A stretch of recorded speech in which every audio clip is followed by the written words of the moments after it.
Hello. Doctor Bahadur Shetty ಅಂತ, ಆದರೆ ನಾವೆಲ್ಲ ಕರೆಯೋದು ನಾದ ಅಂತ ಆತ್ಮೀಯರು ಅಂತ ಹೇಳ್ಬಾರ್ದು.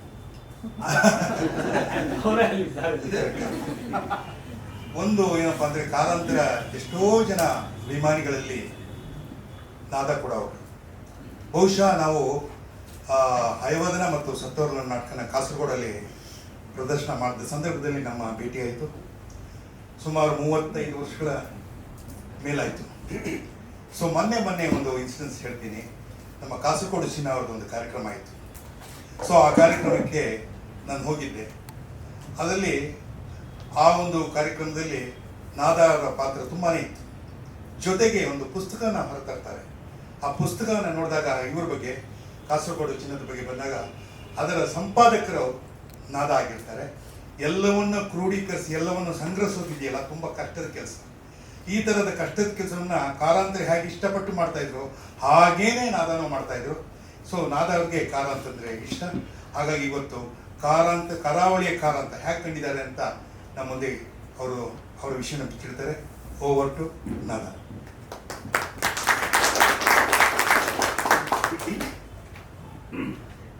ಎಲ್ಲ ಆತ್ಮೀಯರೇ,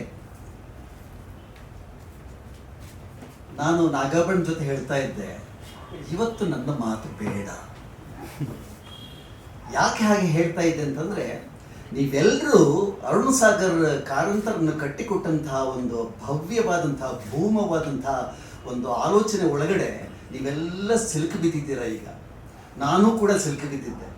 ನನಗೆ ಅದರಿಂದ ಹೊರಗೆ ಬರಲಿಕ್ಕೆ ಆಗ್ತಾ ಇಲ್ಲ. ಆ ಕಾರಣಕ್ಕಾಗಿ ನಾನು ಬರ್ನರ್ಗೆ ಹೇಳಿದೆ, ಇವತ್ತು ಬೇಡ, ಇನ್ನೊಂದು ದಿವಸ ಆಗಲಿ ಅಂತ. ಮತ್ತು ಹೇಗೆ ಅರುಣ್ ಸಾಗರ್ ತಲೆ ಒಳಗಡೆ ಕಾರಂತರು ಕೂತಿದ್ದಾರೆ ಅಂತಂದ್ರೆ, ಯಪ್ಪ, ಇನ್ನು 2 ದಿವಸ ಕಂಟಿನ್ಯೂಸ್ ಆಗಿ ಭಾಷಣ ಮಾಡೋದಕ್ಕೆ ಅರುಣ್ ಸಾಗರಿಗೆ ಕೊಡ್ಬೋದಾಗಿತ್ತು. ಅವರು ಒಂದು ಚೂರು ಬಾರದ ಹಾಗೆ, ಒಂದು ಚೂರು ಬೇಸರ ಆಗದ ಹಾಗೆ, ಬೋರ್ ಆಗದ ಹಾಗೆ ಎಷ್ಟು ಅದ್ಭುತವಾಗಿ ಅವರು ಆ ಹಳೆಯ ದಿವಸಗಳನ್ನು ಕಟ್ಟಿಕೊಟ್ಟಿದ್ದಾರೆ ಎನ್ನುವಂಥದ್ದನ್ನು ಕೇಳಿದಾಗ ನಾನು ಮಾತಾಡದಿದ್ರೆ ಎಷ್ಟು ಒಳ್ಳೆಯದು ಅಂತ ನನಗಾದ್ರೂ ಆಯ್ತು. ಆದ್ರೂ ನನ್ನ ಹೆಸರು ಹಾಕಿಬಿಟ್ಟಿದ್ದಾರೆ. ನಾನು ಸ್ವಲ್ಪ ಹುಡುಕಾಡಿದೆ, ಕರಾವಳಿ ಒಳಗಡೆ ಕಾರಂತರ ಹೇಗೆ ಅಂತ. ಕಾರಂತರಿಗೆ ಒಂದು ಬೇಸರ ಇತ್ತು, ನಾನು ಕರಾವಳಿಯಿಂದ ಬಂದವನಾಗಿ ಕರಾವಳಿಗಾಗಿ ಏನು ಮಾಡಿಲ್ಲ ಎನ್ನುವಂಥ ಒಂದು ಬೇಸರ ಇತ್ತು ಅವರಿಗೆ. ಆದ್ರೂ ಅವರು ಒಂದಷ್ಟು ಮಾಡಿದ್ದಾರೆ, ಇಲ್ಲವೇ ಇಲ್ಲ ಅಂತ ಅಲ್ಲ. ಅವ್ರನ್ನ ಕರೆದಾಗಲೆಲ್ಲ ಅವರು ಕರಾವಳಿಗೆ ಹೋಗಿದ್ದಾರೆ. ಕರಾವಳಿಯನ್ನ ಅವರು ಬೇರೆ ಬೇರೆ ರೀತಿಯಲ್ಲಿ ಬಳಸ್ಕೊಂಡಿದ್ದಾರೆ. ಅವರ ಬದುಕಿಗೆ ಮತ್ತು ಅವರ ರಂಗ ಬದುಕಿಗೆ ಕರಾವಳಿ ಬಹಳಷ್ಟು ಕೊಡುಗೆ ಕೊಟ್ಟಿದೆ. ಮತ್ತು ಆ ಕೊಡುಗೆಯನ್ನು ಅಷ್ಟೇ ಜಾಗೃತಿಯಾಗಿ ಎಚ್ಚರಿಕೆಯಿಂದ ಅವರು ಸ್ವೀಕರಿಸಿಕೊಂಡು ಅದನ್ನು ಅಳವಡಿಸಿಕೊಂಡು ಮತ್ತು ಬಾಕಿದವರಿಗೆ ಉಣಬಡಿಸಿದ್ದಾರೆ. ಹಾಗಾಗಿ ಕಾರಂತರು ಚಿಕ್ಕ ಹುಡುಗರಿದ್ದಾಗಲೇ ಏನೆಲ್ಲ ರೀತಿಯಲ್ಲಿ ಕನಸು ಕಟ್ಟಿಕೊಂಡಿದ್ರು ಮತ್ತು ಹೇಗೆ ಅವರು ಅದನ್ನು ಎಲ್ಲ ಅವರ ಸುತ್ತಮುತ್ತಲಿನ ಎಲ್ಲ ಅಂಶಗಳನ್ನು ಹೇಗೆ ಗ್ರಾಸ್ಪ್ ಮಾಡ್ತಾ ಇದ್ರು, ಹೇಗೆ ಅವರು ಅದನ್ನು ಒಳಗಡೆ ಇಟ್ಕೊಂಡಿದ್ರು, ಮತ್ತೆ ಹೇಗೆ ಅವರು ಸಂದರ್ಭೋಚಿತವಾಗಿ ಅದನ್ನು ಹೊರಗೆ ತೆಗಿತಾ ಇದ್ರು ಎನ್ನುವಂಥದ್ದು ಬಹಳ ಮುಖ್ಯವಾದಂಥ ವಿಚಾರ. ಈಗ ಮಂಚಿ ಅಂತ ಹೇಳುವಂಥ ಒಂದು ಮಂಚಿ ಗ್ರಾಮ ಅಂತ ಇದೆ. ನಾನು ಯೋಚನೆ ಮಾಡ್ತಾ ಇದ್ದದ್ದು ಕಾರಂತರನ್ನ ಹಳ್ಳಿಯಿಂದಲೇ ತಗೊಂಡು ಬರೋಣ ಅಂತ. ಆದ್ರೆ ಈಗ ನನಗೆ ಅನಿಸಿದ್ರೆ ಬೇಡ.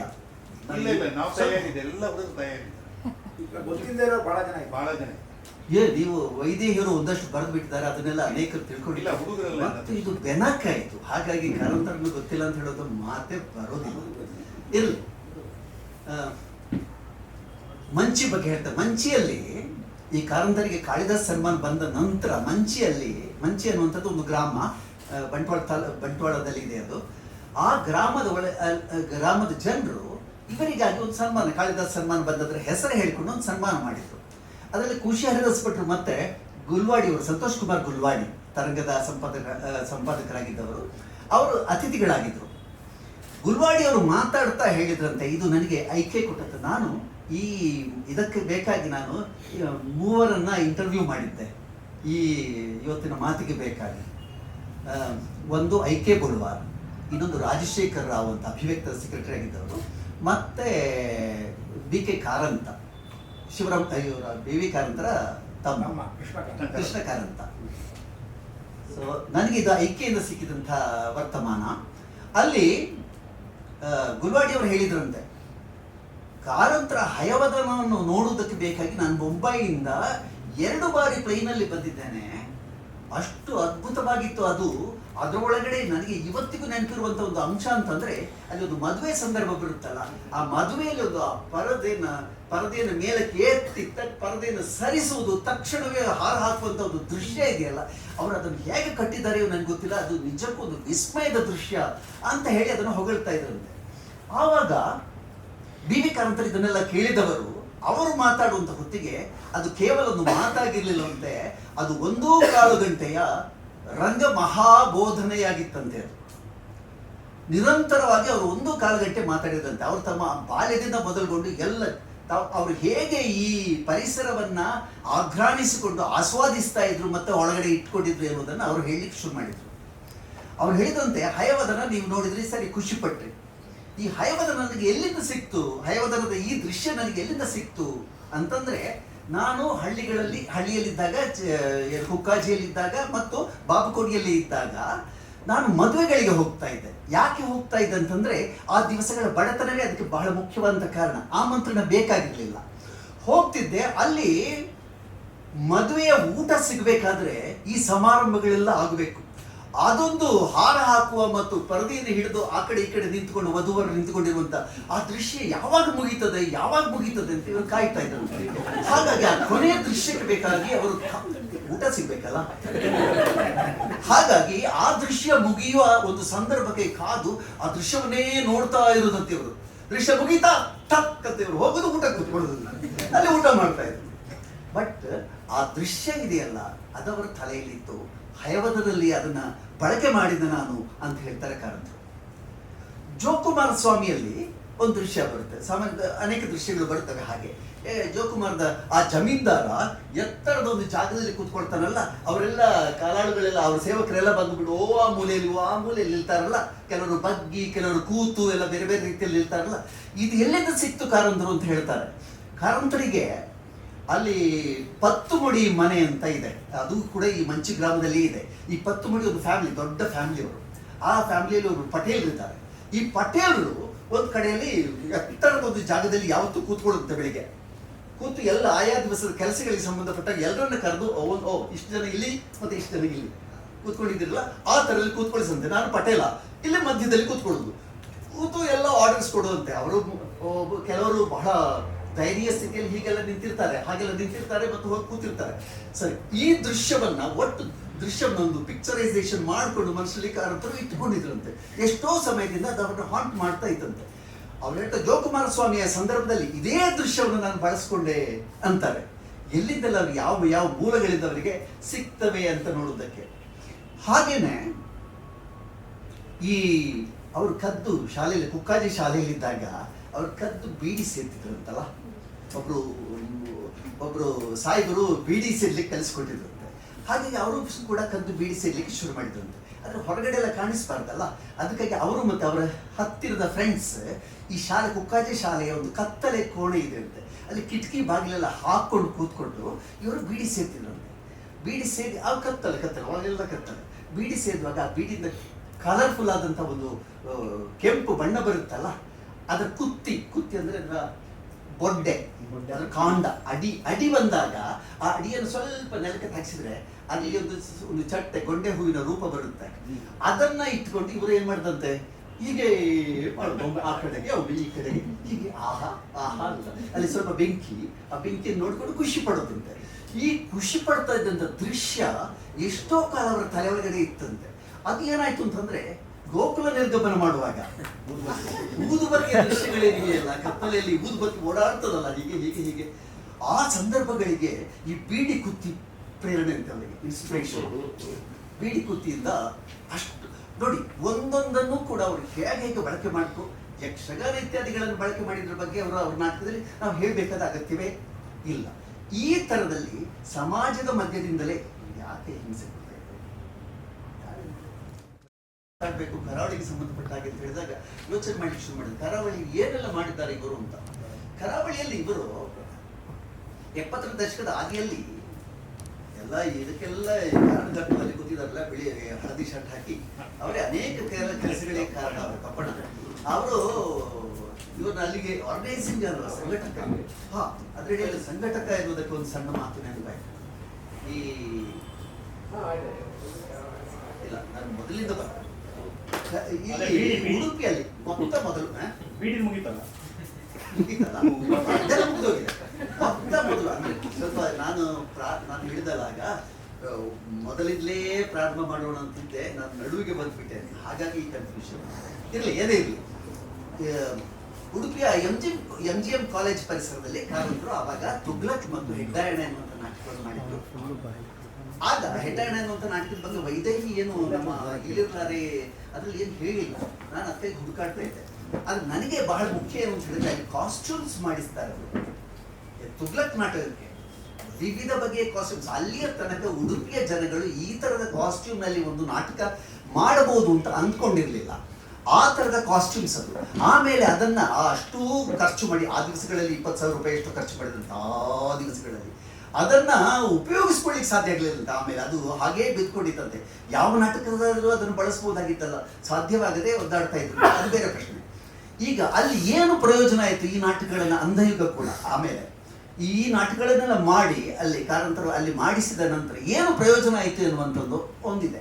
ಹವ್ಯಾಸಿ ರಂಗಭೂಮಿ ಎನ್ನುವಂಥದ್ದು ಆ ದಿವಸಗಳಲ್ಲಿ ಉಡುಪಿಯ ನಮ್ಮ ದಕ್ಷಿಣ ಕನ್ನಡ ಜಿಲ್ಲೆಗೆ ಪ್ರವೇಶನೇ ಮಾಡಿರಲಿಲ್ಲ. ಮೊದಲ ಬಾರಿಗೆ ಕಾರಂತರು ಅದನ್ನು ಕರ್ಕೊಂಡ್ಬಂದು ಮಂದಿಗೆ ಕೊಟ್ಟ ಮೇಲೆ ಇನ್ನು ನಾವೇನ್ ಮಾಡಬೇಕು ಅನ್ನೋಂಥ ಒಂದು ಪ್ರಶ್ನೆ ಬಂತು. ಅಷ್ಟೊತ್ತಿಗಾಗಲೇ ಉಡುಪಿಯಲ್ಲಿ ರಂಗಭೂಮಿ ಎನ್ನುವಂಥ ಒಂದು ತಂಡ ಆನಂದ ಗಾಣಿಗರ ನೇತೃತ್ವದಲ್ಲಿ ಎಷ್ಟೋ ಮೊದಲೇ ಅದು ಚಾಲ್ತಿಯಲ್ಲಿ ಅವರವರು ಟಿಪಿಕಲ್ ಆದಂಥ ನಾಟಕಗಳನ್ನು ಮಾಡ್ತಾ ಇದ್ರು. ಒಂದು ಅರೆ ವೃತ್ತಿ ನಾಟಕಗಳು, ಸಾಮಾನ್ಯವಾಗಿ ವಾರ್ಷಿಕೋತ್ಸವಗಳಲ್ಲಿ ಮಾಡ್ತಾರಲ್ಲ ನಾಟಕಗಳನ್ನ, ಹಳ್ಳಿಯಲ್ಲೆಲ್ಲ ವಾರ್ಷಿಕೋತ್ಸವದಲ್ಲಿ ನಾಟಕ ಮಾಡುವಂಥ ಕ್ರಮ ನಮ್ಮಲ್ಲೆಲ್ಲ ಬಹಳ ಇತ್ತು. ನಾವು ಚಿಕ್ಕವರಿದ್ದಾಗ ಚಾಪೆ ಹಿಡ್ಕೊಂಡು ಹೋಗ್ತಾ ಇದ್ದೆವು, ಅಲ್ಲೇ ಟೆಂಟ್ ಹೂಡ್ತಾ ಇದ್ದೆವು ನಾವು ಬೆಳಗಿನವರೆಗೆ. ಅಂದ್ರೆ ನಾಟಕ ಮುಗೀತಿರ್ಲಿಲ್ಲ, ಕಿಸೆಯಿಂದ ಎಷ್ಟೋ ತೆಗೆದು ಹಾಕ್ತಾ ಇರೋದ್ರಿಂದ ಅದು ಬೆಳಗಿನವರೆಗೆ ನಾಟಕ ಆಗ್ತಿತ್ತು. ಅವುಗಳನ್ನು ನೋಡ್ತಾ ಇದ್ದೆವು. ಆ ಥರದ ನಾಟಕವನ್ನ ರಂಗಭೂಮಿಯವರು ಆಡ್ತಾ ಇದ್ರು. ಇದ್ದಕ್ಕಿದ್ದ ಹಾಗೆ ಕಾರಂತರು ಯಾವಾಗ ಅಲ್ಲಿಗೆ ಬಂದು ಹೋದ್ರು, ಉಡುಪಿ ರಂಗಭೂಮಿ ನಾಟಕ ತಂಡದ ಚರ್ಯೆಯೇ ಬದಲಾಗಿ ಹೋಯಿತು. ಅಲ್ಲಿಂದ ಮೊದಲುಗೊಂಡು ಅವರಿಗೆ ಆ ಥರದ ನಾಟಕವನ್ನು ಮಾಡಲಿಕ್ಕೆ ಸಾಧ್ಯ ಆಗಲಿಲ್ಲ. ಮತ್ತೆ ಕಾರಂತರ ಅಂಧಯುಗವನ್ನು ಮಾಡಿದಾಗ ಆ ಕಾರಂತರ ಬೇಸಿಕ್ ಆದಂಥ ಇನ್ಸ್ಟಿಂಕ್ಟ್ ಏನಿದೆ ಅದನ್ನು ಕಂಡುಕೊಳ್ಳುವುದಕ್ಕೆ ಉಡುಪಿಯ ಮಂದಿ ಪ್ರಯತ್ನ ಪಟ್ಟರು. ಆಮೇಲೆ ಅವರ ನಾಟಕಗಳಿಗೆಲ್ಲ ಒಂದು ರೀತಿಯ ವೈಜ್ಞಾನಿಕವಾದಂಥ ಹಿನ್ನೆಲೆ ಒದಗುವುದಕ್ಕೆ ಶುರುವಾಯಿತು. ಅದನ್ನು ಬಳಸ್ಕೊಂಡು ಹೇಗೆ ಕಾರಂತರು ಸ್ವಲ್ಪ ಈ ಮೂಮೆಂಟ್ಸ್ ಇತ್ಯಾದಿ ಡೈಲಾಗ್ ಡೆಲಿವರಿ ಎಲ್ಲದರ ಬಗ್ಗೆ ಸೆಟ್ಟಿಂಗ್ಸ್ ಎಲ್ಲದರ ಬಗ್ಗೆ ಈ ಬಣ್ಣದ ಪರದೆಗಳನ್ನು ಕಿತ್ತು ಬಿಸಾಡಿ ಅವರು ಹಿಂಭಾಗದಲ್ಲಿ ಕಪ್ಪು ಪರದೆಯನ್ನು ಯಾಕೆ ಹಾಕ್ತಿದ್ರು, ನಟ ಯಾಕೆ ಪ್ರಾಜೆಕ್ಟ್ ಆಗಬೇಕು ಅಥವಾ ಹಿಂದುಗಡೆಯಿಂದ ಹೇಳಿಕೊಡುವಂಥ ಪ್ರಾಂಪ್ಟಿಂಗ್ ಯಾಕೆ ಬೇಡ ಇತ್ಯಾದಿಗಳ ಬಗ್ಗೆ ಎಲ್ಲ ಅವರು ಯೋಚನೆ ಮಾಡಲಿಕ್ಕೆ ಶುರು ಮಾಡಿ ತರಬೇತಿಯನ್ನ ನಿರಂತರವಾಗಿ ಮಾಡ್ತಾ ಅಲ್ಲಿ ಹವ್ಯಾಸಿ ನಾಟಕದ ಒಂದು ರೂಪ ಬರಲಿಕ್ಕೆ ಶುರುವಾಯಿತು. ಇದು ಒಂದು. ಆನಂತರ ಉಡುಪಿಯಲ್ಲಿ ಇವರಿಗೆ ಕಾರಂತರಿಗೆ ಒಂದು ತುಳು ನಾಟಕ ಮಾಡಿಸಬೇಕು ಅನ್ನೋಂಥ ಬಹಳ ಆಸೆ ಇತ್ತು. ಅದಕ್ಕಾಗಿ ಒಮ್ಮೆ ನಮ್ಮಲ್ಲಿ ಮಂಗಳೂರಿನಲ್ಲಿ ನಾವು ಭೂಮಿಕಾ ಅಭಿವ್ಯಕ್ತ ಎನ್ನುವಂಥ ಎರಡು ತಂಡಗಳು. ಭೂಮಿಕಾ ನಾನು ಕಂಡುಕೊಂಡಂತಹ ಸಂಸ್ಥೆ, ಅದು ಅಭಿವ್ಯಕ್ತ ಎನ್ನುವಂಥದ್ದು ಶ್ರೀಧರ್ ಎನ್ನುವಂಥವ್ರು ಕಂಡುಕೊಂಡಂಥ ಒಂದು ಸಂಸ್ಥೆ. ಶ್ರೀಧರ ಅಭಿವ್ಯಕ್ತಕ್ಕೆ ಉಳ್ಳಾಲ ಎನ್ನುವಂಥ ಜಾಗದಲ್ಲಿ ಒಂದು ಮನೆ ಇತ್ತು. ಆ ಮನೆಗೆ ಒಂದು ದಿವಸ ಕಾರಂತರು ಹೋಗಿದ್ರಂತೆ. ಹೋದಾಗ ಇದು ಮಾತನಾಡ್ತಾ ನಿಮಗೆ ನಾನೊಂದು ನಾಟಕ ಮಾಡಬೇಕು ಅಂತ ಹೇಳಿದ್ರಂತೆ. ಅವಾಗ ಕಪ್ಪಡ ಇದ್ರೆ ನೋಟಿಗೆ ಗೊತ್ತಿಲ್ಲ ನನಗೆ, ಅವ್ರು ಸಾಮಾನ್ಯವಾಗಿ ಇರ್ತಾರೆ. ಒಂದು ನಾಟಕ ಮಾಡಬೇಕು, ತುಳು ನಾಟಕ ಆಗಿರಬೇಕು ಅಂತ ಹೇಳಿದ್ರಂತೆ. ಆವಾಗ ಅಭಿವ್ಯಕ್ತಕ್ಕೂ ಕೂಡ ಅಷ್ಟು ನಾಟಕ ಮಾಡುವಂಥ ಆರ್ಥಿಕ ಸ್ಥಿತಿಯಲ್ಲಿ ಚೆನ್ನಾಗಿರಲಿಲ್ಲ, ಸ್ವಲ್ಪ ಕಷ್ಟಪಟ್ಟರು. ಅವ್ರು ಹೇಳಿದ್ರು, ಕಾರಂತ ಹೇಳಿದ್ರೆ, ನೀವು ಏನೋ ಯೋಚನೆ ಮಾಡ್ತಾ ಇದ್ದೀರಿ, ಇವ್ರನ್ನ ಬಿಳಿಯವನೇನು ಸಾಕೋದು ಹೇಗೆ ಅಂತ ಯೋಚನೆ ಮಾಡ್ತಾ ಇದ್ದೀರಾ, ಅದು ಬಿಡಿ ಅಂತ ಹೇಳಿದ್ರಂತೆ. ಅದು ಬಿಡಿ, ನಿಮಗೆ ಏನು ಕೊಡ್ಲಿಕ್ಕೆ ಸಾಧ್ಯವೋ ಅದು ಕೊಡಿ, ನಾನು ಸುಮ್ಮನೆ ಒಂದು ನಾಟಕ ಮಾಡಿ ಹೋಗುದಲ್ಲ, ಆಯ್ತಾ, ನೀವು ಕೊಡಿ, ಆದರೆ ಎಷ್ಟು ಅಂತ ಹೇಳೋದಿಲ್ಲ, ನಾನು ಏನಾದರೂ ಕೊಡಿ ಸಾಕು, ನಾನು ಮಾಡ್ತೇನೆ, ನನಗೆ ಒಂದು ತುಳು ನಾಟಕ ಇಲ್ಲಿ ಮಾಡಬೇಕು ಅಂತ ಹೇಳಿದ್ರಂತೆ. ಸರಿ, ಹಾಗಾದ್ರೆ ಏನು ಮಾಡೋದು? ತುಳು ನಾಟಕ, ಕಾರಂತರಿಗಾಗೋ ತುಳು ನಾಟಕ ಎಲ್ಲಿಂದ ತರುವುದಪ್ಪ? ದೊಡ್ಡ ಸಮಸ್ಯೆ ಆಯಿತು. ಯಾವುದಾದ್ರು ನಾಟಕವನ್ನು ಕನ್ನಡದಿಂದ ತುಳುವಿಗೆ ಭಾಷಾಂತರ ಮಾಡಬೇಕಾದಿತ್ತು ಏನೋ ಅಂತ ಆಲೋಚನೆ ಆಗ್ತಾ ಇತ್ತು. ಆದರೆ ಹೊಸ ನಾಟಕ ಆಗಬೇಕು ಅಂತ ಹೇಳಿದ್ರಂತೆ. ಆಯ್ತಪ್ಪ, ಯಾರಿಂದ ಬರೆಸೋದು ಹೊಸ ನಾಟಕವನ್ನು? ಎಲ್ಲ ಕಂಪನಿ ಸ್ಟೈಲ್ ನಾಟಕಗಳು, ಆಯ್ತಾ, ಅಲ್ಲಿ ಆಡ್ತಾ ಇದ್ದಂಥದ್ದು. ಹಾಗೆ ನೋಡುವಾಗ ಅಲ್ಲಿ ಅಮೃತ್ ಸೋಮೇಶ್ವರ್ ಅಂತ ಇದ್ರಲ್ಲ, ಅಮೃತ್ ಸೋಮೇಶ್ವರ್ ದೊಡ್ಡ ಸಾಹಿತಿಯವರು, ಕನ್ನಡದ ಬಹಳ ಮುಖ್ಯ, ಬಹಳ ಅದರಲ್ಲೂ ಜಾನಪದಕ್ಕೆ ಸಂಬಂಧಪಟ್ಟಾಗ ಅವರು ದೊಡ್ಡ ಕ್ಯಾರೆಕ್ಟರ್. ಆದರೆ ಅವರು ನಾಟಕವನ್ನು ಬರೀತಾ ಇದ್ರು, ರೇಡಿಯೋ ನಾಟಕಗಳನ್ನು ಅದು ಇದು ಬರೀತಾ ಇದ್ರು. ಮತ್ತೆ ಜೋಕುಮಾರ ಸ್ವಾಮಿಯನ್ನವರು ತುಳುವಿಗೆ ಅನುವಾದ ಮಾಡಿದ್ದಾರೆ. ಜೋಕುಮಾರ ಸ್ವಾಮಿಯ ರೀತಿಯಲ್ಲೇ ಗೋಂದೋಳು ಎನ್ನುವಂಥ ಒಂದು ನಾಟಕವನ್ನು ಬರೆದಿದ್ದಾರೆ. ಇಷ್ಟ ಅನುಭವ ಅವರಿಗಿದ್ದು ಅವರೊಂದು ನಾಟಕ ಬರೀಲಿ ಅಂತ ಕಾರಂತರು ಹೇಳಿದರು. ಸರಿ, ಅವರೇ ಬರೀಲಿ, ಅವರೇ ಆಗ್ಬೋದು ಅಂತ ಹೇಳಿದರು. ಕಾರಂತ ಇದು ಈ ಅಮೃತರು ಸ್ವಲ್ಪ ಒತ್ತಾಯಕ್ಕೆ ಕಟ್ಟು ಬಿದ್ದ ಹಾಗೆಯೋ ಅವರಿಗೆ ಬರಿಬೇಕು ಅಂತ ಇತ್ತು. ಅದು ಬರೆದ್ರೆ ಅವರು ಕೊಡಿಮಲ ಎನ್ನುವಂಥ ಒಂದು ನಾಟಕವನ್ನು ಬರೆದು ಕೊಟ್ಟರು. ಕಾರಂತರು ಅದನ್ನು ನೋಡಿದ್ರು. ಅದನ್ನು ಕಾರಂತಕ್ಕೆ ಬೇಕಾದಂತಹ ಒಂದು ಉತ್ಸವದ ಕಳೆ ನಿರ್ಮಾಣ ಮಾಡುವುದಕ್ಕೆ ಸಂಬಂಧಪಟ್ಟಂತಹ ಮತ್ತು ಇಡೀ ವೇದಿಕೆಯನ್ನು ಆವರಿಸುವುದಕ್ಕೆ ಸಂಬಂಧಪಟ್ಟಂತಹ ಅನೇಕ ಅಂಶಗಳ ಕೊರತೆ ಇತ್ತು ಅದರಲ್ಲಿ. ಆ ಎಲ್ಲ ಕೊರತೆಗಳನ್ನು ನೀಗಿಸುವುದು ಹೇಗೆ ಅಂತ ಅವರು ಸ್ವಲ್ಪ ಒದ್ದಾಡ್ತಾ ಇದ್ರು. ಕೊನೆಗೂ ಅವರು ನಾಟಕ ಮಾಡಿದ್ರು. ಕಾರಂತರಿಗೆ ಏನೇನೂ ಸಮಾಧಾನ ಆಗಲಿಲ್ಲ. ನೋಡಿದ ನಮಗೂ ಕೂಡ ಇದು ಕಾರಂತರ ಪ್ರೊಡಕ್ಷನ್ ಅಲ್ಲ ಅಂತ ಅನ್ನಿಸುವ ರೀತಿಯಲ್ಲಿ ಆ ಪ್ರೊಡಕ್ಷನ್ ಇತ್ತು. ಅಂತೂ ಅವರಿಗೆ ದಕ್ಷಿಣ ಕನ್ನಡ ಜಿಲ್ಲೆಯಲ್ಲಿ ತುಳು ನಾಟಕವನ್ನು ಆಡುವಂಥ ಆಸೆ, ಅದು ಆಸೆಯಾಗಿ ಉಳಿದು ಹೋಯಿತು. ಒಂದು ಸಣ್ಣ ಜೋಕ್ ಆ ದಿವಸಗಳಲ್ಲಿ, ಅದು ನಾನು ಹೇಳಿದ್ರೆ ಜೋಕಾಗಿ ಪರಿಣಾಮ ಆಗುವುದಿಲ್ಲ. ಜೋಕ್ಗಳನ್ನು ಹೇಳಿ ಒಂದು ದಿವಸ ಈ ಅಲ್ಲಿ ರಾಜಶೇಖರ್ ಅಂತ, ಈ ರಾಜಶೇಖರ್ ರಾವ್ ಅಭಿವ್ಯಕ್ತದ ಸೆಕ್ರೆಟರಿ, ಅವರು ಮತ್ತೆ ಕಾರಂತರು ಸಾಯಂಕಾಲ ಇದು ನಾಟಕ ಮುಗಿಸ್ಬಿಟ್ಟು ಮೆಡಿಕಲ್ ಶಾಪ್ಗೆ ಹೋದಂತೆ ಯಾವುದೋ ಮದ್ದು ತಗೊಳ್ಳಿಕ್ಕೆ. ಮದ್ದು ಅಂದ್ರೆ ನಿಜವಾದ ಮದ್ದೆ ತಗೊಳ್ಳಿಕ್ಕೆ ಹೋದಲ್ಲಿ ಅವರು ಆ ಅಂಗಡಿಯವರು ಮಾತಾಡಿದ್ರು. ನಿಮ್ಗೆ ಎಲ್ಲಿ ಆಯ್ತು ಅಂತೆಲ್ಲ ಏನೋ ಕೇಳಿರ್ಬೇಕು. ಇಲ್ಲ, ನಾನು ಇಲ್ಲಿಯವನೇ ಅಂತ ಹೇಳಿದ್ದಾರೆ ಇವರು. ಮತ್ತೆ ಮಾತಾಡ್ತಾ ನಾನು ಕಾರಂತ ಅಂತ ಹೇಳಿದಂತೆ ಇವರು. ಕಾರಂತ, ಹೌದಾ, ಯಾವ ಕಾರಂತ? ನಾಟಕ ಮಾಡ್ತೇನಲ್ಲ, ನಾಟಕ ಎಲ್ಲ ಮಾಡ್ತೇನಲ್ಲ. ಇಲ್ಲಿ ದೇವದಾಸ್ ಕಾಪಿ ಕಾರ್ಡ್ ಮತ್ತೆಲ್ಲ ಇವರು ಯಾರು ವಿಜಯ್ ಕುಮಾರ್ ಕೊಡಿಯಲ್ ಬೈ ಭಾರಿ ಫೇಮಸ್ ಮಾರಾಯ ಇಲ್ಲಿ ತುಳು ನಾಟಕ ಎಂತ ರೈಸ್ತದ ಗೊತ್ತುಂಟಂತೆಲ್ಲ ಅವ್ರು ಹೇಳಿರ್ಬೇಕು. ಅದೆಲ್ಲ ಆ ಥರ ಅಷ್ಟೊತ್ತಿಗೆ ರಾಜಶೇಖರ್ ಕೊಡಿ ಜೊತೆಗಿದ್ರಲ್ಲ, ಅದೆಲ್ಲ ಅಂಥದ್ದಲ್ಲ ಇದು. ಇವರು ಹವ್ಯಾಸಿ ಬೇರೆ ನಾಟಕ, ಬೇರೆ ಥರದ ಸ್ವಲ್ಪ ನಾಟಕ ಅಂತ ಹೇಳಿದ್ರು. ನೀವು ಪೇಪರ್ ಓದಿದ್ದಿಲ್ವಾ ಅಂತ ಕೇಳಿದಂತೆ ಇವರು ಕಾರಂತರು. ಪೇಪರ್ ಓದ್ತೇವಲ್ಲ ನಾವು. ನೀವು ಭೋಪಾಲದಲ್ಲಿ ಅದೇ ಇದೇ ಒಂದು ಭೋಪಾಲದಲ್ಲಿ ಗಲಾಟೆ ಆಗಿ ಅದು ಜೈಲಿಗೆ ಹೋದ್ರಲ್ಲ ಕಾರಂತ ಅಂತ ಹೇಳಿ, ನೀವು ಓದ್ಲಿಲ್ವಾ? ಅದಕ್ಕೆ ಇಲ್ಲ ಅದೇ ಕಾರಂತ ನಾನು ಅಂತ ಹೇಳಿದ್ರು. ಒಳ್ಳೆ ಕಥೆ ಆಯ್ತಲ್ಲ ಇವರಿಗೆ. ರಾಜಶೇಖರಿಗೆ ಸ್ವಲ್ಪ ಕಸಿರಿಸಿ ಆಯ್ತು. ಏನು ಮಾತಾಡ್ತಾರೆ ಇವರು ಅಂತ. ಅಂದ್ರೆ ಎಷ್ಟು ಲೀಲಾಜಾಲವಾಗಿ ತನ್ನ ಒಳಗಿನ ಒಂದು ಇನ್ಸ್ಟಿಂಕ್ಟ್ ಅನ್ನೇ ಹೊರಗಡೆ ಹೋಗುವಂತ ವಿಧಾನ ನೋಡಿ. ಏನು ಮುಲಾಜಿಲ್ಲದೆ ಅವನೇ ನಾನು ಅಂತ ಹೇಳಿಕೊಂಡ್ರು. ಜೈಲಿಗೆ ಹೋದ ಅವನೇ ನಾನು ಅಂತ. ಬೇರೆ ಯಾರಾದ್ರೂ ಎಷ್ಟು ಕಷ್ಟ. ಅಯ್ಯೋ, ಜೈಲಿಗೆ ಹೋಗಿದ್ದೇನೆ, ಇನ್ನೊಬ್ಬರಿಗೆ ಮುಖ ತೋರಿಸೋದು ಹೇಗೆ ಅಂತ ಒದ್ದಾಡ್ಬೋದಾಗಿತ್ತು. ಆ ಮುಲಾಜೆ ಇಲ್ಲದೆ ಕಾರಂತರ ಅವತ್ತು ಮಾತಾಡಿದ್ದಾರೆ ಅನ್ನುವಂಥದ್ದು ಕೂಡ ಒಂದು ಶಾಕಿಂಗ್ ಆದಂಥ ಒಂದು ವಿಚಾರ.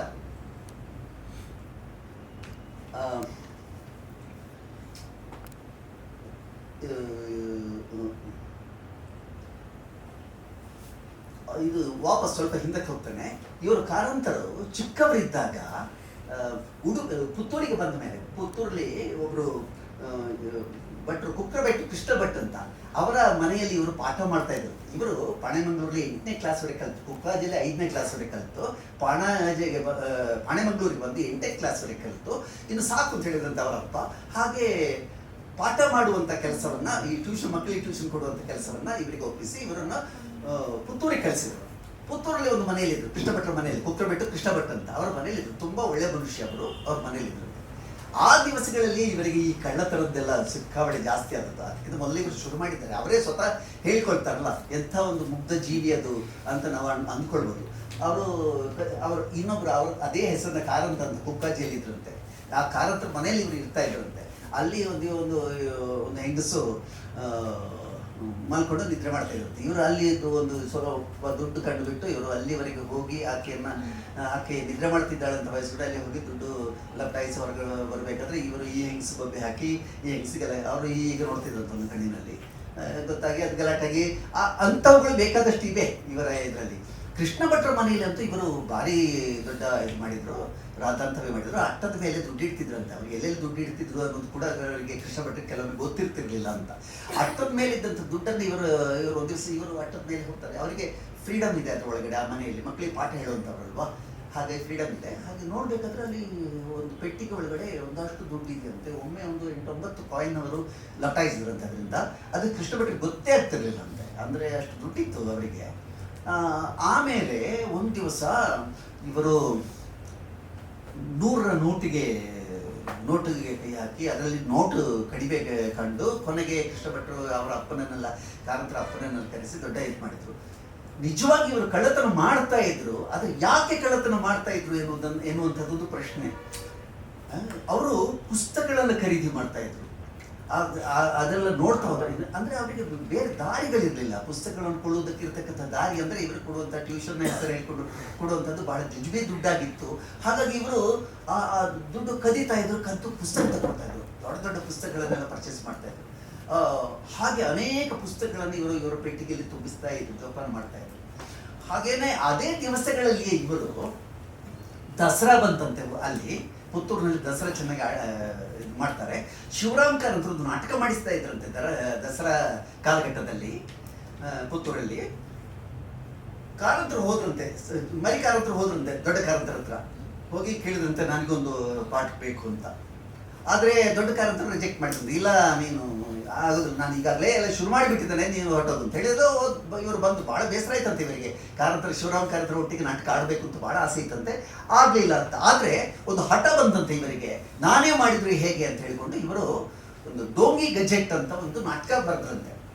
ಅಂದರೆ ಅಲ್ಲಿ ಆವಾಗ ಇವರಿಗೆ ಕುಕ್ಕಾಜಿಯಲ್ಲಿ ಅವರು PK ನಾರಾಯಣ ಅಂತ ಅವರ ಗುರುಗಳು, ಅವರಿಂದ ಸ್ವಲ್ಪ ಸಾಕಷ್ಟು ಪಾಠಗಳನ್ನು ಕಲ್ತಿದ್ರು. ಅವರಿಗೂ ಕೂಡ ರಂಗಭೂಮಿ ಇತ್ಯಾದಿಗಳ ಬಗ್ಗೆ ಒಳ್ಳೆ ಹೆಸರಿತ್ತು. PK ನಾರಾಯಣರು ಬರೀತಾ ಇದ್ರು. ಅವ್ರದ್ದು ಬರೆಯುವಂಥ ಒಂದು ಸಂಘವೇ ಇತ್ತು ಮಂಗಳೂರಲ್ಲಿ, ಗೆಳೆಯರ ಬಳಗ ಈ ಥರದ್ದೊಂದು ಇತ್ತು. ಅವರು ಎಲ್ಲ ಗೆಳೆಯರೆಲ್ಲ ಸೇರಿಕೊಂಡು, ಒಬ್ಬರು ಬಾಳಿಗರು ಇವರೆಲ್ಲ ಸೇರಿಕೊಂಡು ಅನೇಕ ಪುಸ್ತಕಗಳನ್ನು ಬರೆದವರು. ಹಾಗಾಗಿ ಈ PK ನಾರಾಯಣರಿಗೆ ಸ್ವಲ್ಪ ಜಗತ್ತು ಗೊತ್ತಿತ್ತು ಅವರಿಗೆ. ಸೊ ಅವರ ಸಹಾಯದಿಂದ ಇವರು ಅಲ್ಲಿಯೇ ನಾಟಕಗಳನ್ನು, ಕುಕ್ಕಾಜಿಯಲ್ಲೇ ಶಾಲೆಯಲ್ಲೇ ನಾಟಕಗಳನ್ನು ಮಾಡಿದರು. ನನ್ನ ಗೋಪಾಲ ಎಲ್ಲ ನಾಟಕ ಮಾಡಿರುವಂಥದ್ದು ಆ ದಿವಸಗಳಲ್ಲಿ. ಹಾಗಾಗಿ ಇವರಿಗೆ ನಾಟಕದ ಅನುಭವ ಕೂಡ ಸ್ವಲ್ಪ ಮಟ್ಟಿಗೆ ಇತ್ತು.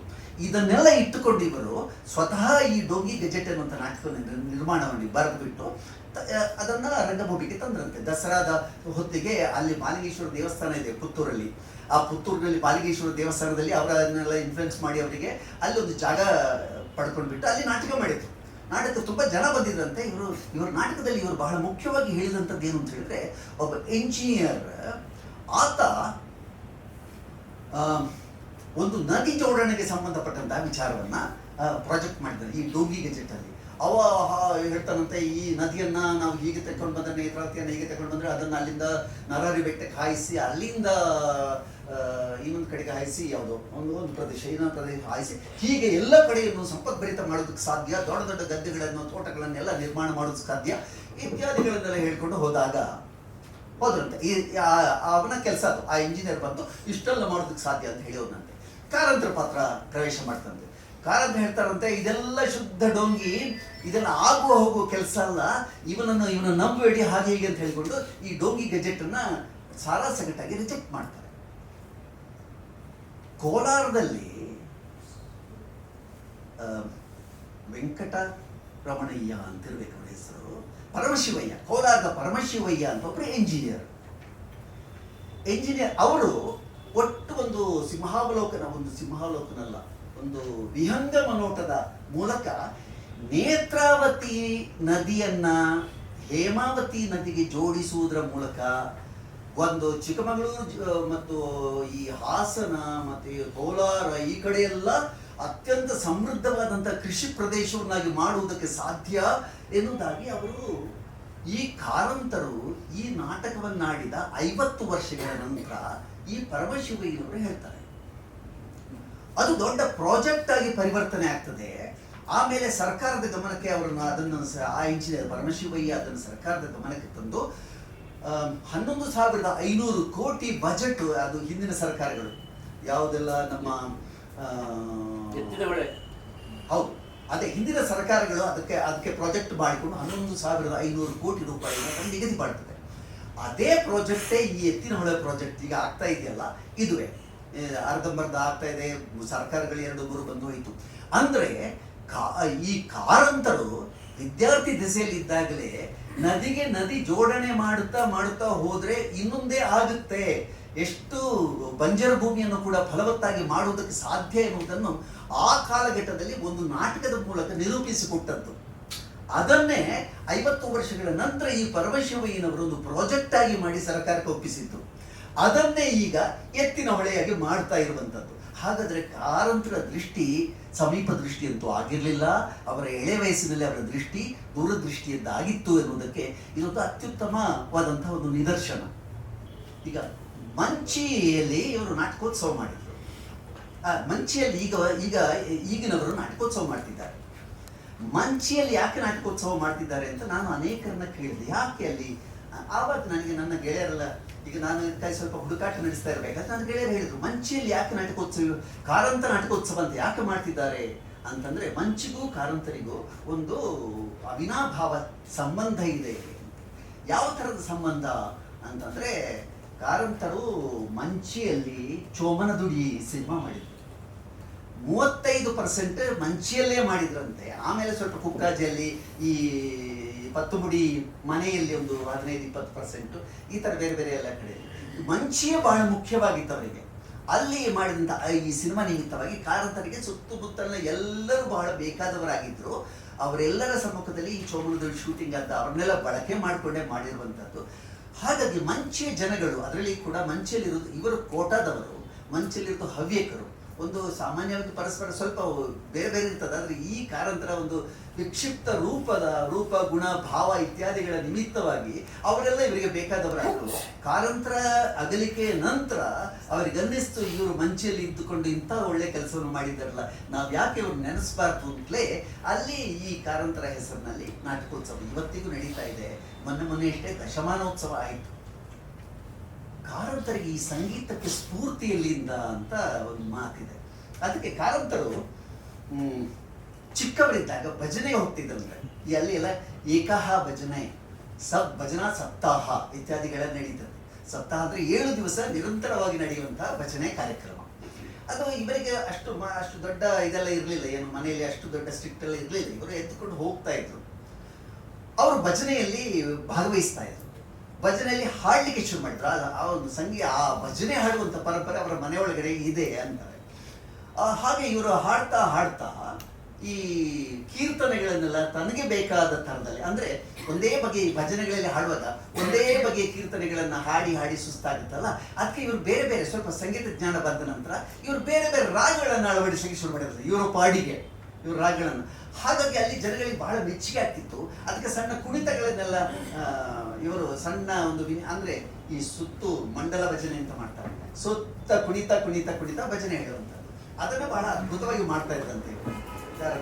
ಅಂದ್ರೆ ಒಂದೇ ಹಾಡಿಗೆ ಕೇಳುವುದರಿಗೆ ಮತ್ತೆ ಇವರು ಯಾವ ಕಳೆಸಲಾನು ಇದೆ, ಜಯ ಲಕ್ಷ್ಮೀ ಶರಂಗದ ರಸಿತ ಪತ್ತರ ಗುಬೀರ ಎಷ್ಟು ಅಂತ ಕೇಳೋದಪ್ಪ ಇದನ್ನು. ಅದನ್ನು ಬೇರೆ ತರದಲ್ಲಿ ಹಾಡುವಾಗ ಅರೇ ಇದಕ್ಕೊಂದು ಹೊಸ ಟ್ಯೂನ್ ಇತ್ಯಾದಿಗಳು ಬಂದ್ರೆ ಎಷ್ಟು ಸೊಗಸಾಗಿರುತ್ತೆ ಈ ಹಾಡು ಅಂತ ಜನಗಳಿಗೆ ಇಷ್ಟ ಆಗುವ ತರದಲ್ಲಿ ಬೇರೆ ಬೇರೆ ಟ್ಯೂನ್ಗಳನ್ನ ಅದೇ ಹಾಡಿಗೆ ಬಳಸ್ತಾ ಇದ್ರಂತೆ. ಹಾಗಾಗಿ ಮಂದಿ ಇವರ ಭಜನೆಯನ್ನು ಬಹಳ ಇಷ್ಟಪಡ್ತಾ ಇದ್ರಂತೆ. ಈ ಭಜನೆಗಳೇ, ಈ ಕೀರ್ತನೆಗಳ ಭಜನೆಗಳೇ ಮುಂದೆ ಕಾಲಾನುಕ್ರಮದಲ್ಲಿ ಅವರ ತಲೆ ಒಳಗಡೆ ಎಷ್ಟೋ ಕಾಲದಿಂದ ಕೂತಿದ್ದದ್ದು ಹಾಗೆ ಬೇರೆ ಬೇರೆ ರೂಪವನ್ನು ತಾಳಿಕೊಂಡು ಅವರ ಅವರ ಅವರ ಗೀತ ರೂಪಗಳಾಗಿ ಅಥವಾ ಅನೇಕ ನಾಟಕಗಳ ಹಾಡುಗಳಾಗಿ ಅವ್ರು ಹೇಳಿದ್ರಲ್ಲ, ಅನ್ಸಂಗ್ ಹೇಳಿದ್ರಲ್ಲ, ಹಾಡುಗಳಾಗಿ ಅವುಗಳೆಲ್ಲ ಹೊರಗೆ ಬರಲಿಕ್ಕೆ ಶುರುವಾದವು. ಹಾಗಾಗಿ ಅವರಿಗೆ ಬೇಸ್ ಅಂದ್ರೆ ಭಜನೆ. ಈಗ ಅದೇ ಭಜನೆಯನ್ನ ಕುಣಿತು ಭಜನೆ ಅಂತ ಮಾಡ್ತಾರೆ. ಈಗಲೂ ಕೂಡ ಇದೆ ದಕ್ಷಿಣ ಕನ್ನಡ ಜಿಲ್ಲೆ, ನೀವು ಎಲ್ಲ ಹೋದ್ರೂ ಕೂಡ ಈ ಕುಣಿತದ ಭಜನೆ ಇದೆ ಮಂಡಲಾಕಾರದಲ್ಲಿ. ಬಹುಶಃ ಕಾರಂತರಿಗಿಂತ ಮೊದಲು ಅದು ಇತ್ತು ಅಂತ ನಮ್ಗೆ ಗೊತ್ತಿಲ್ಲ. ಕಾರಂತರ ಕಾಲಘಟ್ಟದಲ್ಲಿ ಅಂತೂ ಬಹಳ ಜನಪ್ರಿಯ ಆಯಿತು ಅಂತ ಕೇಳ್ತೇವೆ. ಕಾರಂತರಿಗೆ ಈ ಕರ್ತವ್ಯ ಪ್ರಜ್ಞೆ ಅಂತ ವಿಶೇಷವಾಗಿ ಕಾರಂತರಿಗೆ ಇರಲಿಲ್ಲ ಅಂತಾರೆ. ಯಾಕಂತ ಹೇಳಿದ್ರೆ ಕಾರಂತರು ತಂಡ ಕಟ್ಟಿಕೊಂಡು ಕೇರಳ ಸಂಗೀತ ನಾಟಕ ಸಭಾದ ವತಿಯಿಂದ ಎರ್ನಾಕುಳಂನಲ್ಲಿ ಒಂದು ನಾಟಕೋತ್ಸವ ಆಗ್ತಾ ಇತ್ತಂತ ಅದಕ್ಕೆ ಹೋಗಿದ್ರು, ತಂಡ ತಕೊಂಡು ಹೋಗಿದ್ರು. ಸತ್ತಪ್ಪನೇರಲ್ಲಿ ಇರ್ಬೇಕು ನಾಟಕ. ಆವಾಗ ಅಲ್ಲೊಂದು ಇವರು ಅಲ್ಲಿ ಹೋಗಿ ತಲುಪಬೇಕಿದ್ರೆ ಒಂದು ಟೆಲಿಗ್ರಾಮ್ ಬಂತಂತೆ. ಆಗ ಈ ಫೋನ್ ಗೀನೆಲ್ಲ ಬಹಳ ಇರಲಿಲ್ಲ. ಟೆಲಿಗ್ರಾಮ್ ಬಂತಂತೆ. ಅದರಲ್ಲಿ ವಾಪಸ್ ಬರಲಿಕ್ಕೆ, ಕೂಡಲೇ ತಕ್ಷಣ ವಾಪಸ್ ಬರಲಿಕ್ಕೆ, ತಂದೆ ಎಕ್ಸ್ಪೈರ್ಡ್ ಅಂತ ಇತ್ತಂತೆ. ಅವರ ತಂದೆ ತೀರಿ ಹೋಗಿದ್ದಾರೆ, ವಾಪಸ್ ಬರಬೇಕು ಅಂತ. ಬಹಳ ದುಃಖಪಟ್ಟಂತೆ ಕಾರಂತರು. ಒಂದಷ್ಟು ಹತ್ರಂತೆ. ಸಾಯಂಕಾಲ ಆಯಿತು. ಅವರೆಲ್ಲ ನಟರು ಕೂಡ ಬಹಳ ಬೇಸರದಲ್ಲಿ ನಾಟಕ ಮಾಡ್ಲಿಕ್ಕೆ ಆಗ್ಲಿಕ್ಕಿಲ್ಲ ಇವತ್ತು ಎಂಬ ಅದೇ ತಲೆಬಿಸಿಲಿದ್ರು. ಅದ್ರ ಸಾಯಂಕಾಲ ಎಲ್ಲ ತಿಂಡಿ ತಗೊಂಡು ಮೇಕಪ್ ಮಾಡ್ಲಿಕ್ಕೆ ಶುರು ಮಾಡಿ ಅಂತ ಹೇಳಿದ್ರಂತೆ ಕಾರಂತರು. ಮೇಕಪ್ ಎಲ್ಲ ಆಯಿತು, ನಾಟಕ ಆಯಿತು. ಕಾರಂತರು ನಾಟಕವನ್ನು ಸಂಪೂರ್ಣವಾಗಿ ಮುಗಿಸಿ ಮಾರನೇ ದಿವಸ ಊರಿಗೆ ಹೋದ್ರಂತೆ. ಅಂದ್ರೆ ಕಮಿಟ್ಮೆಂಟ್ ಯಾವ ಥರದಲ್ಲಿ ಇತ್ತು ಕಾರಂತರದ್ದು ಅಂತ. ಅದಕ್ಕೆ ಅವರ ಕಾಲಘಟ್ಟದಲ್ಲಿ ರಾಮಮೂರ್ತಿ ಎಲ್ಲ ಹೇಳ್ತಾ ಇದ್ರು, ಎಕ್ಸೆಪ್ಟ್ ಡೆತ್ ಬೇರೆ ಯಾವುದೇ ನಿಮ್ಮ ಕಡೆಗೆ ಬಂದರೂ ಕೂಡ ನೀವು ಅದಕ್ಕೆ ಕಿವಿ ಕೊಡಬೇಡಿ, ತಲೆ ಕೊಡಬೇಡಿ ಅಂತ. ಕಾರಂತರು ಕೂಡ ಅದನ್ನೇ ಮಾಡಿದರು. ಕಾರಂತರು ಊರಿಗೆ ಹೋದಾಗ ಅವ್ರನ್ನ ಅವರ ಮನೆಯವರು ವಿಶೇಷವಾಗಿ ಪರಿಗಣಿಸ್ತಿರ್ಲಿಲ್ಲ. ಯಾಕಂತ ಹೇಳಿದ್ರೆ ಈ ಕಾರಂತರು ಸ್ವಲ್ಪ ಅಲೆಮಾರಿ ಅಂತ ಅವರಿಗೆ ಆ ದಿವಸಗಳಲ್ಲಿ ಗೊತ್ತು. ಬಹಳ ಕಷ್ಟದಲ್ಲಿದ್ದರು ಅವರು ಊರಲ್ಲಿ ಬಾಬುಕೋಡಿಯಲ್ಲಿದ್ದಾಗ. ಈ ಕಾರಂತರ ಚಿಕ್ಕ ತಮ್ಮ ಕೃಷ್ಣ ಕಾರಂತರು ಅವ್ರೇನ್ ಮಾಡಿದ್ರು ಅಂತ ಹೇಳಿದ್ರೆ, ಅಪ್ಪನನ್ನು ಕರ್ಕೊಂಡು ಅಮ್ಮನನ್ನು ಕರ್ಕೊಂಡು ಎಲ್ಲ ಅವರು ಇಲ್ಲಿಗೆ ಬಂದರು, ಉಡುಪಿಗೆ ಬಂದರು. ಉಡುಪಿಯಲ್ಲಿ ಒಂದು ಮನೆ ಮಾಡಿದ್ರು. ಕಾರಂತರಿಗೆ ಇನ್ನೊಬ್ಬ ತಮ್ಮ ಇದ್ದ. ಆತನಿಗೆ ಕಾರಣಾಂತರಗಳಿಂದ ಆತನಿಗೆ ಮೆದುಳಿನ ಶಕ್ತಿ ಇರಲಿಲ್ಲ. ಏನೋ ಆಗಿದ್ದ ಸಮಸ್ಯೆ ಆಗಿತ್ತು. ಅವರಿಗೆ ನೀರಿಗೆ ಬಿದ್ದು ಏನೋ ತಲೆ ಕೆಟ್ಟು ಹೋಗಿ ಏನೋ ಆ ಸಮಸ್ಯೆ ಆಗಿತ್ತು. ಈಗಲೂ ಕೂಡ ಅವರು ಇದ್ದಾರೆ. ಅವರ ಹಿರಿಯರೆಲ್ಲ ಬಾಲಕೃಷ್ಣ ಎಲ್ಲ ಇಲ್ಲಿ ಬಾಂಬೆಯಲ್ಲಿದ್ದವರು ಅವರೆಲ್ಲ ತೀರಿ ಹೋಗಿದ್ದಾರೆ. ಇನ್ನೂ ಇವರು ಕೆಲವರಿದ್ದಾರೆ. ಅಪರೂಪಕ್ಕೆ ಕಾರಂತರು ಎಲ್ಲಿರ್ತಾರೆಯೋ ಅಲ್ಲಿಂದ ಬರ್ತಿದ್ರು, ಊರಿಗೆ ಬರ್ತಿದ್ರು. ಹಾಗೆ ಉಡುಪಿಯಲ್ಲಿ ನಾಟಕಗಳಾಗುವಾಗ ಕಾರಂತರು ಮತ್ತೆ ಅವರ ತಮ್ಮ ಬಿ ಕೆ ಕಾರಂತರು ಜೊತೆ ಸೇರಿಕೊಂಡು ಒಂದಷ್ಟು ಕೆಲಸಗಳನ್ನು ಮಾಡಿದ್ರು. ಈ ಬಿ ಕೆ ಕಾರಂತರಿಗೂ ಕೂಡ ಬಿ ವಿ ಕಾರಂತರು ಬಿ ಕೆ ಕಾರಂತರ ತಲೆ ಮೇಲೆ ಕೈ ಇಟ್ಟಿದ್ದಾರೆ. ಬಿ ಕೆ ಕಾರಂತರು ಹೇಗೆ ಹಾಡ್ತಾರೋ ಹಾಗೆಯೇ ಹಾಡಬಲ್ಲಂತ ಶಕ್ತಿ ಇವರಿಗೆ ಕೃಷ್ಣ ಕಾರಂತರಿಗೆ ಇತ್ತು. ಕೃಷ್ಣ ಕಾರಂತರು ಕೂಡ ಬೇರೆ ಬೇರೆ ಸಂದರ್ಭಗಳಲ್ಲಿ, ಈಗಂತೂ ಅವರು ಅನೇಕ ಭಾವಗೀತೆಗಳ ಕಾರ್ಯಕ್ರಮಕ್ಕೆ ಹಾಡೋದಕ್ಕೆ ಹೋಗ್ತಾರೆ, ಅದನ್ನು ಅವರು ಇಟ್ಕೊಂಡಿದ್ದಾರೆ. ಆ ಹಾಡುಗಳನ್ನು ಅವರ ಬಾಯಿಂದ ಆ ಹಾಡುಗಳನ್ನು ಕೇಳಿದಾಗ ಎಲ್ಲೋ ನಮ್ಮ ಬಿ ವಿ ಕಾರಂತರು ಓಡಾಡ್ತಿದ್ದಾರೆ ನಮ್ಮ ಸುತ್ತಮುತ್ತ ಅಂತ ಅನ್ನಿಸುವ ಥರದ ಒಂದು ಕಂಠ ಇದೆ ಅವರಿಗೆ. ಇವರು ಕಾರಂತರು ಬಹಿರಂಗವಾಗಿ ಒಪ್ಪಿಕೊಂಡಂತ ಒಂದು ಸಂಗತಿ ಏನು ಅಂತ ಹೇಳಿದ್ರೆ, ಮಂಗಳೂರು ಕಡೆಯಲ್ಲಿ ಅವ್ರು ಎಲ್ಲ ಮಂಗಳೂರು ಕಡೆಯಿಂದ ಕರಾವಳಿಯಿಂದಲೇ ಪಡ್ಕೊಂಡಿದ್ದಾರೆ. ಅವ್ರು ಚಿಕ್ಕವರಿದ್ದಾಗ ಅವರ ಅನುಭವಗಳೆಲ್ಲ ಅದ್ಭುತವಾದಂಥ ಎಲ್ಲ ಅನುಭವಗಳು, ಆ ಕಾಡು, ಆ ಮೇಡು, ಆ ಭಜನೆ, ಆ ನಾಟಕ, ಅದು ಇದು ಎಲ್ಲವೂ ಕೂಡ ಆಗಿನ ದಿವಸಗಳಲ್ಲಿ ಅವರಿಗೆ ಏನೆಲ್ಲ ಕಂಡುಕೊಂಡಿದ್ದಾರೆಯೋ ಅದೆಲ್ಲ ಅವರಿಗೆ ಅಲ್ಲಿಂದ ಸಿಕ್ಕಿದೆ. ಹಾಗಾಗಿ ಅವರು ಸದಾ ಕೊರಗ್ತಾ ಇದ್ದದ್ದು, ಈ ಜಿಲ್ಲೆಗಾಗಿ, ನನ್ನ ಜಿಲ್ಲೆಗಾಗಿ ನಾನೇನು ಮಾಡಿಲ್ಲ ಅನ್ನೋ ಅದೊಂದು ಕೊರಗು ಅವ್ರನ್ನ ಕೊನೆ ತನಕ ಕಾಡ್ತಾ ಇತ್ತು. ಆದರೆ ಅವರಿಗೆ ಎರಡು ಪ್ರಬಲವಾದ ಶಕ್ತಿಗಳಿದ್ದವು. ಆ ಕಡೆ, ನಮ್ಮ ಕಡೆ, ಈ ಕಡೆಯಲ್ಲಿ ಹೇಗಿದ್ರು, ಇವ ಕಪ್ಪಣ್ಣೆಲ್ಲ ಹೇಗಿದ್ರು, ಆ ಕಡೆ ಖುಷಿ ಹರಿದಾಸ್ ಭಟ್ರು ಇದ್ರು. ಯಾವ ಸಂದರ್ಭ ಸಿಕ್ಕಿದ್ರು ಕೂಡ ಕಾರಂತರನ್ನು ಅಲ್ಲಿ ಕರೆಸೋರು. ಈ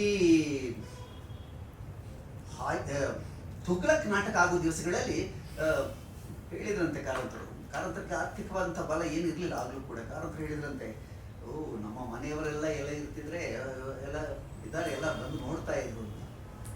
ಹಾಗಾಗಿ ಆ ಮಾತು ಕೇಳಿದ ತಕ್ಷಣ ಖುಷಿ ಹರಿದಾಸ್ ಭಟ್ರು ಏನ್ ಮಾಡಿದ್ರು ಅಂತ ಹೇಳಿದ್ರೆ, ಅವರ ಸಂಬಂಧಿಕರು ಎಷ್ಟು ಮಂದಿ ಇದ್ದಾರೆಯೋ ಆ ಬಾಬುಕೋಡಿ ಮತ್ತೆ ಈ ಕಡೆಯಲ್ಲೆಲ್ಲ, ಈ ಪತ್ತುಮುಡಿ ಕುಕ್ಕಾಜೆ ಸೈಡ್ನಲ್ಲಿ ಅವ್ರನ್ನೆಲ್ಲ ವಾಹನ ಕಳಿಸಿ ಅವ್ರನ್ನೆಲ್ಲ ಕರೆಸಿದ್ರಂತೆ. ಕಾರಂತರಿಗೆ ಆದಂತ ಸಂತೋಷ ಅಂದ್ರೆ, ನನ್ನ ಬಗ್ಗೆಯೂ ಕೂಡ ಕಾಳಜಿ ವಹಿಸುವಂತ ಜನಗಳು ಇಷ್ಟು ಇದ್ದಾರಲ್ಲ ಎನ್ನುವಂತ ಒಂದು ಸಂತೋಷ ಅವರಿಗೆ ವಿಶೇಷವಾಗಿ ಆದದ್ದು ಅಲ್ಲಿ. ಕಾರಂತರನ್ನು ಎಲ್ಲೂ ಹಿಡಿದು ಇಡ್ಲಿಕ್ಕೆ ಆಗ್ತಿರ್ಲಿಲ್ಲ. ಅವರು ಎಲ್ಲೂ ನಿಂತವರಲ್ಲ, ಎಲ್ಲಿಯೂ ಸಲ್ಲದಿರು, ಎಲ್ಲಿಯೂ ನಿಲ್ಲದಿರು, ಮನೆಯನೆಂದು ಕಟ್ಟದಿರು. ಆ ಥರದ ಕಾರಂತರ ಬದುಕನ್ನು ನಾವು ಆ ಮುಂದಿನ ದಿವಸಗಳಲ್ಲಿ ನೀವು ಬೆಂಗಳೂರಿನಲ್ಲಿ ಮತ್ತೆ ಮುಂದಿನ ದಿವಸಗಳಲ್ಲಿ ನೀವು ಬೇಕಾದಷ್ಟು ನೋಡಿಬಿಟ್ಟಿದ್ರಿ. ನಾನು ಅದರ ಬಗ್ಗೆ ಹೇಳುವ ಯಾವ ಕಾರಣವೂ ಇಲ್ಲ. ನಾಗಾಭರಣ ಮತ್ತೆ ಸುಂದರರಾಜ್, ನೀವೆಲ್ಲ ಕಪ್ಪಣ್ಣ ಅಂತೂ ಒಟ್ಟಿಗೆ ಇದ್ದವರು, ನೀವೆಲ್ಲರೂ ಅವರ ಶಿಷ್ಯರು ಇರುವಾಗ ನೀವೇ ನನಗೆ ಹೇಳಬೇಕು ಹೊರತು ನಾನು ನಿಮಗೆ ಹೇಳುವಂಥದ್ದು ಏನಿಲ್ಲ. ಸದ್ಯಕ್ಕೆ ಈ ನನ್ನ ಮಾತನ್ನು ಮುಗಿಸ್ತೇನೆ. ಎಲ್ಲರಿಗೂ ನಮಸ್ಕಾರ.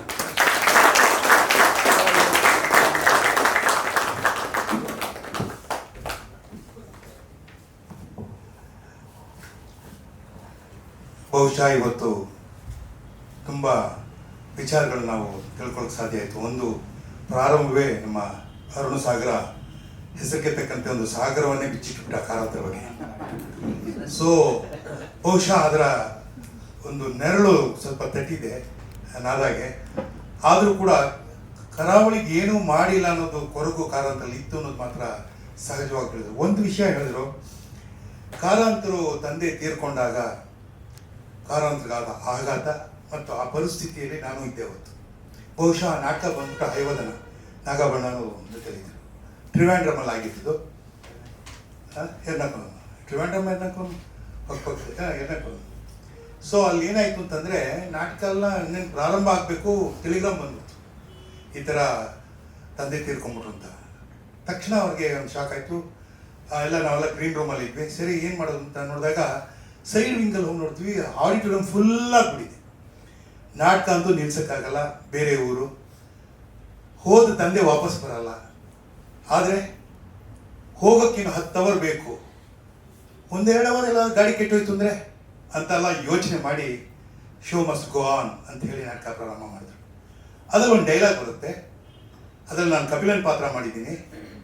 ಕಪಿಲ, ನಿಮ್ಮ ತಾಯಿ ತೀರ್ಕೊಂಡು ಈಗ 6 ತಿಂಗಳಾಯ್ತು ಅಂತ ತಂದೆ ತೀರ್ಕೊಂಡಂತ ಕಾರಂತ ನನಗೆ ಹೇಳ್ತಾರೆ. ಅವ್ರ ಕಣ್ಣಲ್ಲೂ ನೀರು, ನನ್ನ ಕಣ್ಣಲ್ಲೂ ನೀರಾಯಿತು. ಮರೆಯಕ್ಕೆ ಸಾಧ್ಯ ಇಲ್ಲ ಅಂತಹ ಒಂದು ಘಟನೆಗಳು.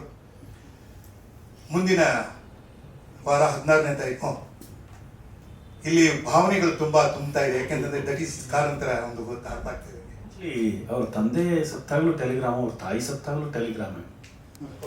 ಚಂದ್ರಹಾಸ ನಾಟಕ ಮಾಡ್ತಿರ್ಬೇಕಾದ್ರೆ ಹಾರ್ಮೋನಿಯಂ ಹಿಡ್ಕೊಂಡು ಚಂದ್ರಹಾಸ ಇನ್ನೂ ಎಳೆಯ ಮಗು, ಆ ಮಗು ಕಾಡು ಬೇಡವರಿಗೆ ಸಿಕ್ಕಾಗ ಹಾಡು ಮಾಡಬೇಕು, ಲಾಲಿ ಹಾಡು ಮಾಡಬೇಕು. ಆಗ ಒಂದು ಬಂತು ಒಂದು ಲೆಟರ್ ಮತ್ತಿಗೆ ನೋಡಿ ಅವರು ಹಾರ್ಮೋನಿಯಂ ಇದ್ರ ಮೇಲೆ ಪಕ್ಕದಲ್ಲಿ ಇಟ್ಟು ಹಾಡು ಮಾಡಿದ್ರು. ಯಾವ್ದು ಹಾಡು ಅಂದರೆ, ಇಡೆ ತೊಟ್ಟಿಲಿಲ್ಲ, ಆಡಿಸೋರಿಲ್ಲ, ಮನೆ ಇಲ್ಲ, ಉಡುಗೆ ತೊಡುಗೆ ಇಲ್ಲ, ಎರೆಯೇ ನೀರಿಲ್ಲ, ಕುಡಿಸೆ ಹಾಲಿಲ್ಲ, ಎಣ್ಣೆ ಬೆಣ್ಣೆಗಳಿಲ್ಲ, ಅರೆವಲ್ಲು ಉಗಿವ ಜೊಲ್ಲು, ತಟ್ಟ ತಡಿ ತೊದಲು ನುಡಿ, ತೊಳಗುತಿಹ ಬೆಳಗೋ. ಇಡೀ ಆ ಹಾಡು ಮುಗಿಸಿದ ಮೇಲೆ ನನ್ನ ತಾಯಿ ತೀರ್ಕೊಂಡಿದ್ರೆ ನಾನು ಹೋಗಿ ಬರಬೇಕು, ಇದು ನೀವು ಕಲ್ತ್ಕೊಳ್ಳಿ ಅಂತ ಹೇಳ್ಬೋದು. ಕಾಣ್ಬೋದು ಅಂದರೆ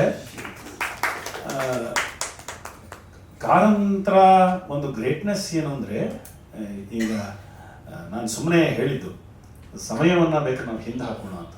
ಕಾರಂತರ ದೊಡ್ಡ ಇದೇನು ಅಂದರೆ, ಸಮಯ ಸಾಯಿ ನಾವು ಬದುಕೋಣ ಅಂತ. ಆದ್ದರಿಂದ ನಂದು ಒಂದು ಫಿಲಾಸಫಿ ಕಾರಂತರಿಂದ ಹುಟ್ಕೊಂಡಿದ್ದು, ನಾನು ಸಮಯವನ್ನು ಸಾಯಿಸ್ಲಿಕ್ಕೆ ಕೊಟ್ಟಿದ್ದವನು ಅಂತ. ಸಮಯ ನನ್ನನ್ನು ಸಾಯಿಸಬಾರ್ದು ಅಂತ. ಹಾಗೆ ಕಾರಂತರು ಬದುಕಿದ್ದು ಹಾಗೆ, ಅವರು ಸಮಯವನ್ನು ಸಾಯಿಸಿದವು. ಅವರನ್ನು ಸಮಯ ಎಲ್ಲೂ ಸಾಯಿಸ್ಲಿಕ್ಕೆ ಸಾಧ್ಯ ಆಗಲಿಲ್ಲ. ಹಾಗಾಗಿ ಇನ್ನೂ ಬದುಕ್ತಾ ಇರೋರು ತಾವು ಮುಂದುವರಿಸ್ಬೋದು. ನೆನಪಿನ ಒಂದು ಸರಮಾಲೆನೇ ಆಗ್ತಾ ಇದೆ. ಯಾಕಂದರೆ ಕಾರಂತರ ವಿಚಾರ ಮಾತಾಡಿದಾಗ ಸಾಕಷ್ಟು ಇಂತಹ ವಿಚಾರಗಳು ಬರುತ್ತೆ.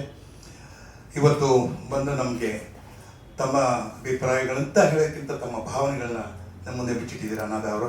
ಹಾಗೆ ನಮ್ಮ ಅರುಣ್ ಸಾಗರ್ ಕೂಡ ಮುಂದಿನ ಗುರುವಂದನಿಗೆ ವಿಶೇಷ ಅತಿಥಿಗಳಾಗಿ ಇಬ್ಬರು ನಾವು ಬರ್ತಾ ಇದ್ದಾರೆ. ಒಂದು ಕಾರಂತರ ಒಡನಾಡಿ, ಕಾರಂತರನ್ನು ತುಂಬ ಹತ್ತಿರದಿಂದ ಪ್ರತಿ ಸಲನೂ ಕಾರಂತಂದರೆ, ಕಾರಂತರಿಗೆ ಮತ್ತೊಂದು ಜೀವ ಅಂತಂದರೆ ಶ್ರೀನಿವಾಸ್ ಜಿ ಕಪ್ಪಣ್ಣ. ಇವತ್ತು ನಾನು ಆ ಮಾತನ್ನ ಯಾಕೆ ಹೇಳ್ತೀನಿ ಅಂದರೆ, ಕಾರಂತಕ್ಕಿಂತ ಮುಂಚೆ ಪರಿಚಯ ಆಗಿದ್ದು ನನ್ನ ಕಪ್ಪಣ್ಣ. ನಾವು ನ್ಯಾಷನಲ್ ಕಾಲೇಜಲ್ಲಿ ಏನಾದರೂ ನಾಟಕ ಆಡ್ತಾ ಇದ್ದರೆ ನಮಗೆಲ್ಲ ಸ್ಫೂರ್ತಿ ಕಪ್ಪಣ್ಣ ಅವಾಗ. ಯಾಕಂದರೆ ಹಿಸ್ಟ್ರಿಯಾನಿಕ್ ಕ್ಲಬ್ ಅಂತಿತ್ತು, ಅಲ್ಲಿ CR ಸಿಂಹನಿಂದ ಹಿಡಿದು ವಿಷ್ಣುವರ್ಧನಿಂದ ಹಿಡಿದು ಅವ್ರಿಗೂ ಎಲ್ಲರೂ ಅಲ್ಲಿ ಆ ವೇದಿಕೆಯಲ್ಲಿ ಮಾಡಿದ್ದೀವಿ. ಸೊ ಮುಂದಿನ ವಾರ ಕಾರಂತರ ಬಗ್ಗೆ ವಿಶೇಷ ವಿಚಿತ್ರ ಅನ್ನೋ ಒಂದು ಮಾಲಿಕೆಯೊಂದಿಗೆ ಅವರು ಮಾತಾಡ್ತಾರೆ. HS ಉಮೇಶ್ ಅವರು ಅವತ್ತು ಮೈಸೂರಿನಲ್ಲಿ ಕಾರಂತ ಅಂತ ಇದೆ, ದಯಮಾಡಿ ನೀವೆಲ್ಲ ನಿಮ್ಮ ಮೊಬೈಲ್ಗಳಲ್ಲಿ ಬರುವ ವಾಟ್ಸಪ್ ಮೂಲಕ ಅದನ್ನೆಲ್ಲ ಕಳಿಸಿ ಹೆಚ್ಚಿನ ಸಂಖ್ಯೆಯಲ್ಲಿ ರಂಗಕರ್ಮಿಗಳು ಬರಬೇಕು ಅಂತ ಹಣೆ ಮಾಡಿಕೊಡ್ಬೇಕು. ಈಗ ಒಂದು ಕಿರು ಕಾಣಿಕೆಯನ್ನು ನಮ್ಮ ನಾಗಬಣ್ಣ ಅವರು, ಮೊದಲಿಗೆ ಅರುಣ್ ಸಾಗರ್ಗೆ ಒಂದು ಕಿರು ಕಾಣಿಕೆ, ನಮ್ಮ ಬೆನಕಾದ ಕಾರ್ಯದರ್ಶಿಯಾದಂಥ ಮೈಕು ಮಂಜುವಿಂದ.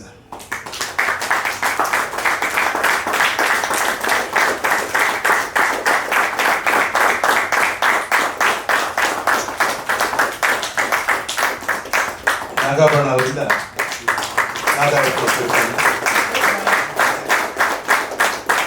ನಾಗ ಅವರಿಂದ ನಾದ ಅವರಿಗೆ. ಸ್ನೇಹಿತರೆ, ನಿಮ್ಗೆಲ್ರಿಗೂ ಗೊತ್ತಿದೆ 11ನೇ ತಾರೀಕು ಸೆಪ್ಟೆಂಬರ್ 11 ನಮ್ಮ ಈ ರವೀಂದ್ರ ಕಲಾಕ್ಷೇತ್ರದಲ್ಲಿ ನಮ್ಮ ಈ ಕಾರಾಂತರ 89 ಅನ್ನೋ ಶೀರ್ಷಿಕೆಯಲ್ಲಿ ನಾಟಕೋತ್ಸವ ಪ್ರಾರಂಭ ಆಗುತ್ತೆ. ಅವತ್ತು ಭೋಪಾಲ್ನಿಂದ ತಂಡ ಬರ್ತಾ ಇದೆ. 11, 12, 13 ಅದಾದಮೇಲೆ 20, 21, 22 ರಂಗಶಂಕರದಲ್ಲಿ ಹಯವದನ, ಆಮೇಲೆ ಸತ್ತೋರ್ನಳ್ಳು ಹಾಗೂ ಏನುಗು ಆಣೆ ಈ 3 ನಾಟಕಗಳಿರುತ್ತೆ. 23ನೇ ತಾರೀಕು ಕಲಾವಿದರ ಸಂಘದಲ್ಲಿ ಇಡೀ ಕರ್ನಾಟಕದ ಎಲ್ಲ ಜಿಲ್ಲೆಗಳಿಂದ 30 ಜಿಲ್ಲೆಗಳಿಂದ ಆಯ್ದ 10 ಪ್ರತಿಭೆಗಳು ರಂಗಗೀತೋತ್ಸವ ಇದೆ. ಇದನ್ನು ಕೂಡ ನೀವೆಲ್ಲ ನಿಮ್ಮ ಮೊಬೈಲ್ಗಳ ಮೂಲಕ ಇಲ್ಲಿ ಹೆಚ್ಚಿನ ಜನ ತಿಳಿಸ್ಬೇಕು ಅಂತ ಕೇಳ್ಕೊತೀನಿ. ಈಗ ಶುಭರಾತ್ರಿ, ಆಲ್ ದ ಬೆಸ್ಟ್.